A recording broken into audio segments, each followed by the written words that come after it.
this crazy, dictatorial, narcissistic, anti-American maniac has threatened all of Congress, including most of the Democrat Party that's sane, that if they should dare put sanctions on Iran, he will veto the bill. And take a guess who is standing alongside him, going amen with this dictator.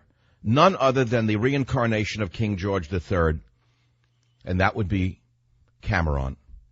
How do you feel living in America and having a British prime minister dictating policy to this nation? How do you feel about that? I don't feel very good about it. President Obama, joined by British dictator King David Cameron III, sharply warned Congress, don't you dare pursue new sanctions on Iran, or I will veto them.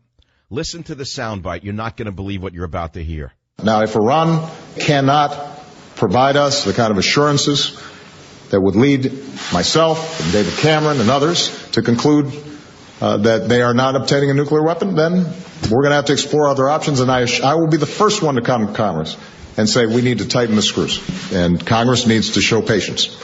With respect to the veto, I will veto a bill that comes to my desk, and I will make this argument to the American people as to why I'm doing so. And I respectfully request them to hold off for a few months to see if we have the possibility of solving a big problem without resorting potentially to war. I have a question for you. Does anyone believe that Obama is not owned lock, stock, and barrel by Iran? Why does Obama insist that Iran can be trusted? Even one of the leading Democrats, Senator Bob Menendez, Democrat in New Jersey, have said, in an argument, by the way, at a Democratic summit, the New York Times is reporting that Menendez got into a sharp exchange with dictator Obama, arguing that if Obama waited as he wants to, sanctions will not be able to be imposed quickly enough if the talks collapse. So I'm asking you a question. You know, maybe this is beyond your pay scale. Maybe this is beyond the average American. Maybe they don't want to hear this. Maybe they don't want to hear it. I mean, people go about their business. They say, I can only take so much politics. I don't even know where Iran is. Do you know what I'm talking about? Iran is a terrorist sponsoring nation. Iran is the number one state sponsor of ISIS. Do you understand what's at stake here? Do you comprehend that your president has told Congress to drop dead, including Democrats who have a conscience? And he's told Congress, drop dead, we're not putting sanctions on them. If you put sanctions on them to stop their nuclear program, I'll veto them because I'm God. And who's standing next to him? King George III. We're back where we started from before the American Revolution. Only now it's worse. When the British ran America, they had an American stooge. Now the American dictator has a British stooge. How do you feel about this? Is this resonating with the American people?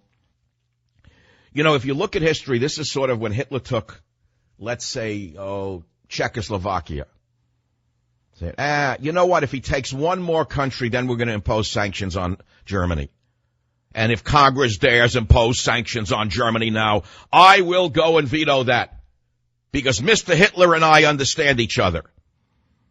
This is exactly like that. So then Hitler takes another country, and the cowards get up, the appeasers, and they say, if Congress dares put sanctions on Hitler, we're going to veto it because we're working with Hitler.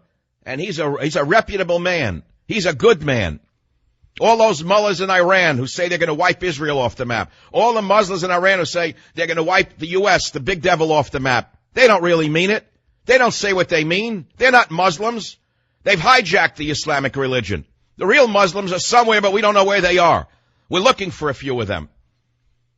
Maybe I'm the only one who's excited about this. Maybe I'm the only one who understands what's going on. On my own show. Certainly not the only one in the world who understands what Obama's doing here.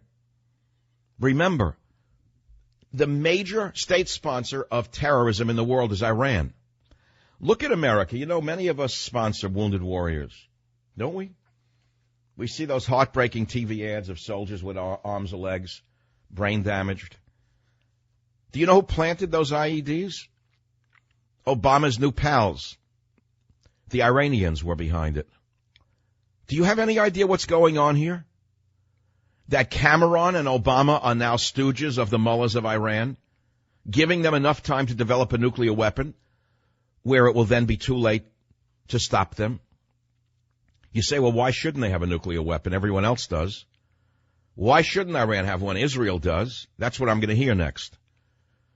Well, let me explain something to you. I haven't heard Israel say they're going to wipe Iran off the map. I haven't heard Israel say they're going to wipe a nation or a people off the map. I haven't heard Israel say they're going to commit genocide. But I've heard that from Iran for